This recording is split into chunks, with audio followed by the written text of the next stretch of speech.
ملک کے پہلے chief of defence forces مقرر کیے جانے کے بعد chief of army staff field marshal Asim Munir کو راولپنڈی میں جی ایچ کیو میں گارڈ آف آنر پیش کیا گیا۔ تینوں مسلح افواج کے دستوں نے فیلڈ مارشل عاصم منیر کو سلامی پیش کی۔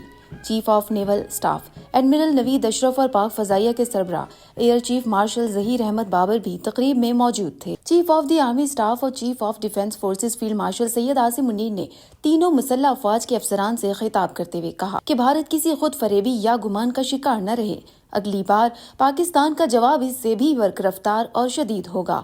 طالبان رجیم کو واضح پیغام دیا گیا ہے کہ ان کے پاس فتنہ الخوارج یا پاکستان میں سے کسی ایک کا انتخاب کرنے کے علاوہ کوئی آپشن نہیں۔ فیلڈ مارشل سید عاصم منیر کا کہنا تھا کہ نئے قائم ہونے والی ڈیفنس فورسز ہیڈ کوارٹرز میں بنیادی تبدیلی تاریخی ہے۔ بڑھتے اور بدلتے ہوئے خطرات کے پیش نظر ضروری ہے کہ ہم ملٹی ڈومین آپریشنز کو تینوں افواج کے متحد نظام کے تحت مزید بہتر کریں۔ فیلڈ مارشل سید عاصم منیر نے واضح کیا کہ ہر سروس اپنی آپریشنل تیاریوں کے لیے اپنی انفرادیت برقرار رکھے گی۔